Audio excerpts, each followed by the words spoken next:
யோகிராம் சுரத்குமார், ஜெயகுரு ராயா. யோகியுடன் கொஞ்ச தூரம். இதன் ஆசிரியர் எஸ். பார்த்தசாரதி ஐயா அவர்கள். பகவானுடன் அவர் இருந்த காலத்தில், வாழ்ந்த காலத்தில் அவரோடு இருந்த அவருக்கு ஏற்பட்ட அனுபவத்தை நூலாக நமக்கு அளித்திருக்கிறார். அதைத்தான் நாம் தினமும் வாசித்து கொண்டிருக்கிறோம். இன்றைய யோகியுடன் கொஞ்ச தூரம் பயணத்தில் நாம் பார்க்க இருக்கும் தலைப்பு பக்தனின் மரணம்.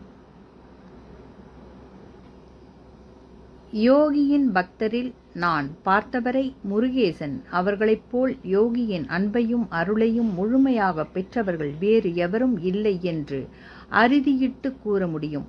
முருகேசன் குருவை தேடி அலைந்து முடிவில் யோகியினால் ஈர்க்கப்பட்டு அவரது திருவடியை முழுமையாக சரணாகதி அடைந்து வாழ்வை நிறைவாக்கி கொண்டவர்.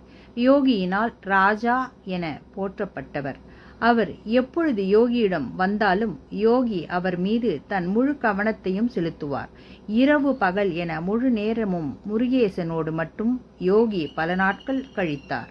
அங்கே பாடல், ஆடல், உபதேசங்கள், உலக சரித்திரம், உலக நடப்பு, அரசியல், ஆன்மீகம் என அத்தனை விதமான பாடங்களும் கற்பிக்கப்பட்டன. சில சமயங்களில் யோகி முருகேசனுக்கு மௌனமாகவும் அருள் பாலித்ததுண்டு. முருகேசனுக்கும் யோகியே வாழ்க்கையாக மாறினார். எதிலும் யோகி, எங்கும் யோகி, எவரும் யோகியே, என் யோகி, என் யோகி என எப்பொழுதுமே அவர் ஆர்ப்பரிப்பார். எனது யோகி ராம் சுரத்குமார் என ஒரு பாடலை முருகேசன் யோகியின் மீது இயற்றி அதை அவர் யோகியின் சன்னிதானத்திலேயே பாடினார். அப்பொழுது யோகி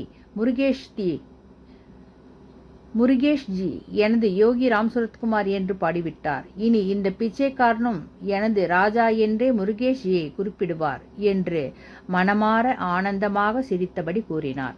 யோகி முருகேஷ்ஜியிடம் காட்டிய பேரன்பு பலர் மனதில் பலவிதமாக பாதிப்பை ஏற்படுத்தியது. ஒரு வயோதிக பக்தர் யோகியிடம், சுவாமி, நீங்கள் முருகேசனை ராஜா என்று அழைக்கிறீர்கள், அவரது ராஜ்யம் எது சுவாமி என்று கேட்டார். எனது இதயம் யோகி சட்டென்று கூற குழுமி இருந்தோர் அனைவருக்கும் பேராச்சரியம். யோகியின் இதயத்தையே ஆள்பவரா முருகேசன்? அனைவருக்கும் முருகேசன் மீது ஒருவித பயமும் பக்தியும் ஈடுபாடும் ஏற்பட்டது.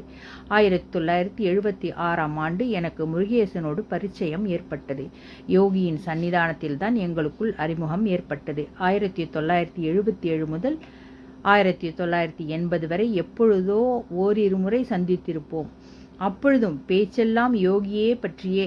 யோகி உதிர்த்த ஒவ்வொரு சொல்லும் முருகேசன் வாயால் சொல்ல கேட்டால் தேவாரம், திருவாசகம், திவ்ய பிரபந்தம் போன்ற பக்திரசம் நம் மனதில் வெள்ளமாய் பெருக்கெடுத்தோடி நம்மை உன்மத்த நிலைக்கு கொண்டு சேர்த்துவிடும். அங்கே பக்தனும் பரமனும் ஒன்று கூடி ஜெகஜோதியாய் சுடர்விட்டு பிரகாசிப்பதை அனுபவித்தவர்கள் மிகவும் சிலரே. 1980 முருகேசன் மறைந்த 1984 வரை நாங்கள் ஒன்றாகவே யோகியை சந்தித்தோம். யோகியோடு அமர்ந்திருந்தோம். யோகியின் அருள் சுவையை சுவைத்திருந்தோம். என் வாழ்நாளில் முருகேசன் போன்றதொரு நண்பர் முருகேசனுக்கு முன்பும் தோன்றியதில்லை, முருகேசனுக்கு பின்பும் தோன்றவில்லை. யோகியால் விளைந்த அந்த நட்பு போல் வேறெந்த நட்பும் நிரந்தரமாய் செழித்திருக்கும். இந்த நட்பை ஏற்படுத்தியவர் யோகி. இந்த நட்பை திண்மையாக்கியவர் யோகி. எனவே இந்த நட்பை ஆத்ம நட்பாகவே கொள்ளலாம். 1984 ஏப்ரல் மாதம் 4 மாலை 4 மணிக்கு முருகேசன் கல்கத்தாவில் மரணமடைந்தார். அவரது உடல் 5 மாலை தூத்துக்குடி வந்து சேர்ந்தது. அன்றே தகனம் செய்யப்பட்டது. எனது துக்கம் எனது தூக்கத்தை போக்கடித்து விட்டது. 4 நாட்களாக தூங்க முடியவில்லை, உணவு உட்கொள்ள முடியவில்லை. யோகி, முருகேசன், நான் என மூவரும் ஒன்றாயிருந்து பேசி ஆடிப்பாடி இருந்தது எங்களின் தர்க்கங்கள், எங்களின் சமரசங்கள், எங்களின் வெளிப்படையான வாழ்க்கை முறைகள் என பற்பல கடந்த கால ஞாபகங்கள் ஒன்றன் பின் ஒன்றாய் ஓடி வந்து கொண்டே இருந்தன. பெரிய அரசன் போல் வாழ்ந்த முருகேசனுக்கும் ஆண்டியாய் வாழ்ந்த எனக்கும் இருந்த நட்பு பலரை வியப்படைய வைத்தது. முருகேசனும் நானும் தூத்துக்குடியிலிருந்து திருவண்ணாமலை வரை 2 முறை நடந்தே வந்தோம். முருகேசன் இறந்த 4ஆம் நாள் நான் யோகியை தரிசிக்க திருவண்ணாமலைக்கு பஸ்ஸில் பயணப்பட்டு வரும்போது சாலையோரத்தில் நாங்கள் இளைப்பாறிய மரங்கள் இருந்தன. இரவில் தூங்கிய பாழடைந்த மண்டபங்கள் இருந்தன. ஆனால் முருகேசன் அங்கே இல்லை. பஸ்ஸில் நான் விம்மி அழுததை யாரும் கவனிக்கவில்லை. ஒரு வழியாக யோகியுடன் வந்தேன். யோகி எனக்காகவே காத்திருப்பவர் போல் சன்னதி தெரு வீட்டின் வாசற்படியில் அமர்ந்திருந்தார். என்னை கைப்பிடித்து உள்ளே அழைத்துச் சென்றார். அவர் எதிரில் இருந்த பாயில் அமர வைத்தார். உன்னிடமிருந்து தந்தி வந்த பின்தான் இந்த பிச்சைக்காரனுக்கு முருகேசனின் மரணம் குறித்து தெரிந்தது. யோகி மெதுவாக சொன்னார். நான் அமைதியாக அமர்ந்திருந்தேன். முருகேசனின் உடலை கல்கத்தாவிலிருந்து எப்படி கொண்டு வந்தார்கள்? உடல் தூத்துக்குடியில் எங்கு வைக்கப்பட்டிருந்தது? யார் கொல்லி வைத்தார்கள்? என பல கேள்விகளை யோகி கேட்டார். அனைத்துக்கும் பதில் சொன்னேன். முருகேசனின் மனைவி, குழந்தைகளை பற்றியும் கேட்டார். அனைத்தும் விவரமாக விடை சொன்னேன். இந்த பேச்சிலேயே சுமார் 2 மணி நேரம் கடந்துவிட்டது. சட்டென்று யோகி எழுந்து வெளியே சென்றார். சில நிமிடங்களில் 2 பொட்டலங்களை யோகி கொண்டு வந்தார். என்னிடம் ஒன்றை கொடுத்து மற்றொன்றை அவர் எடுத்து பிரித்தார். 2 இட்லிகள் அந்த பொட்டலங்களில் இருந்தன. யோகி என்னை சாப்பிடச் சொல்லி அவரும் சாப்பிட்டார். மீண்டும் உரையாடல் முருகேசனை பற்றி எழுந்தது. அடுத்த அரை மணி நேரம் பேச்சு தொடர்ந்தது. நீ தூங்கி எத்தனை நாட்கள் ஆயிற்று? திடீரென்று யோகி கேட்டார். முருகேசன் இறந்த செய்தி கேட்டதிலிருந்து நான் 4 நாட்களாக தூங்கவில்லை சுவாமி, நான் பதிலுரைத்தேன். சற்று நேரம் மௌனம். நாம் படுத்துக்கொண்டே பேசலாம், யோகி சொன்னார். அப்போது காலை மணி சுமார் 10 இருக்கும். நான் உட்கார்ந்திருந்த பாயின் மீதே படுத்தேன். யோகி ஏதோ கேட்டார். நான் ஏதோ சொன்னேன். பின் எதுவும் என் நினைவுக்கு வரவில்லை. நான் என் உடல், மனம், எண்ணங்கள், புத்தி, உணர்வுகள் எதுவுமே எனக்கு தெரியவில்லை. மொத்தத்தில் என்னை காணவில்லை.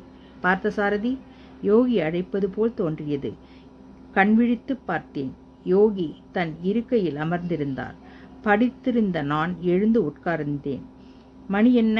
யோகி கேட்டார். மணியை பார்த்தேன். மணி 2 சுவாமி. 4 மணி நேரம் கடந்திருந்தது. யாரோ 2 பொட்டலங்கள் தயிர் சாதம் கொடுத்திருந்தார்கள் போலும். ஓ, உனக்கு பசி வந்திருக்கும், வா சாப்பிடலாம். யோகி ஒரு பொட்டலத்தை எடுத்து கொடுத்தார். யோகியும் நானும் தயிர் சாதத்தை சாப்பிட்டோம். நான் எனது இருக்கையில் அமர்ந்தேன். யோகி தன் இருக்கையில் இருந்தார். பார்த்தசாரதி, படுத்துக்கொண்டே பேசு, யோகி உத்தரவிட்டார். படுத்தேன். அதன் பின்பு என்னை நான் காணவில்லை. பார்த்தசாரதி, யோகி கூப்பிட்ட குரல் காதில் விழுந்தது. எழுந்தேன். மணி என்ன? யோகி வினவினார். 8 மணி சுவாமி. சுமார் 5 மணி நேரம் கடந்திருந்தது. யாரோ 2 சப்பாத்தி பொட்டலங்களை அங்கே கொண்டு வந்து வைத்து இருந்தார்கள். யோகியும் நானும் சாப்பிட்டு முடித்தோம். படுத்துக்கொண்டே பேசலாம் பார்த்தசாரதி. மீண்டும் யோகி என்னை படுக்கச் சொன்னார். படுத்தேன். என்னை மறுபடியும் காணவில்லை. மீண்டும் யோகியின் குரல். நேரம் கேட்டார். காலை மணி 4. நான் அன்றெல்லாம் தூங்கினேனா அல்லது மயக்கத்தில் இருந்தேனா என்று இன்று வரை எனக்கு தெரியவில்லை. உன்னை நன்கு பார்த்து விட்டேன் நண்பா. நீ ஊருக்கு செல்லலாம். முருகேசன் என் தந்தையை அடைந்து விட்டார். இனி அவர் பூஜிக்க தகுந்தவர். எனவே கவலைப்பட தேவையில்லை. ஊருக்கு செல்லலாம் நண்பா. யோகியின் வார்த்தை எனது மனதில் ஆழப்பதிந்தது. அங்கிருந்த சோகம், துக்கம், பிரிவு அனைத்தையும் விரட்டி அடித்து விட்டது. நான் ஊர் வந்து சேர்ந்தேன். பசித்தது, சாப்பிட்டேன். உறக்கம் வந்தது, தூங்கினேன். நினைவெல்லாம் யோகியே நின்றார். முருகேசன் மறைந்தது 3 மாதங்கள் கழித்து முருகேசனின் தாயார் பத்மாவதியும் அவரது இளைய மகள் லலிதாவும் யோகியை தரிசிக்க திருவண்ணாமலை வந்தார்கள். யோகியிடம் நானும் அமர்ந்திருந்தேன். யோகி முருகேசனை பற்றியே வெகுநேரம் பேசிக் கொண்டிருந்தார். சுவாமி, எங்களுக்குத்தான் பற்று உண்டு. உங்கள் மாதிரியான யோகிகளுக்கு பற்று ஏற்படாதே சுவாமி. ஆனாலும் நீங்கள் முருகேசனை பற்றியே பற்றோடு பேசிக் கொண்டிருக்கிறீர்களே? முருகேசனின் தாயார் கேட்டார். யோகி மெதுவாக சிரித்துக்கொண்டே சிகரெட்டை எடுத்து பற்ற வைத்து கொண்டார். புகை உள்ளே சென்றது, வெளியே வரவில்லை. சிகரெட் புகைத்து முடித்தவுடன் அதை அணைத்துவிட்டு மற்றொன்றை எடுத்து பற்ற வைத்தார். சற்று நேரம் கடந்தது. அவர் தனது மதுரமான குரலில் கூறினார். வாலியின் மனைவி தாரா ஒரு ஞானி. வாலியின் மரணத்தினால் அழுது கொண்டிருந்த தாராவுக்கு ராமர் ஆறுதல் கூறினார். ஆத்மா அழிவதில்லை. வாலி ஆத்மஸ்வரூபம். எனவே வாலி இறந்துவிட்டான் என நீ அழுவதில் அர்த்தமில்லை. வாளியை சரீரமாகவே நீ கண்டாலும் சரீரம் நலிந்து அழிந்துவிடும் இயல்பை இயற்கையாகவே கொண்டதினால் நீ துக்கப்படுவதில் நியாயமில்லை என்று ராமர் கூறினார். அதற்கு தாரா, நான் வாலியின் மரணத்தைக் கண்டு துக்கிக்கவில்லை ராமா. நலிவடையாத அழியாத ஆத்மா நலிந்து அழிந்து படக்கூடிய சரீரத்திலிருந்து வாலி என்ற ரூபத்தை இனி காண முடியாதே என துக்கிக்கிறேன் ராமா. யோகி ராமாயணத்தை லயித்து சொன்னார். அவர் கண்களில் ஈரம் கசிந்தது. மீண்டும் சிகரெட்டை பற்ற வைத்தார். பின் தன் கண்களில் வழிந்த நீரை தன் மேல் போர்த்தியிருந்த சால்வையினால் துடைத்து கொண்டு, இனி முருகேசனை இந்த பிச்சைக்காரன் எங்கே பார்ப்பான் என்று சொல்ல அங்கு அமர்ந்திருந்த அனைவரும் விம்மி அழுதோம். யோகிராம் சுரத்குமார், ஜெயகுரு ராயா. பகவானுடன் பயணத்தில் தொடர்ந்து செல்வோம்.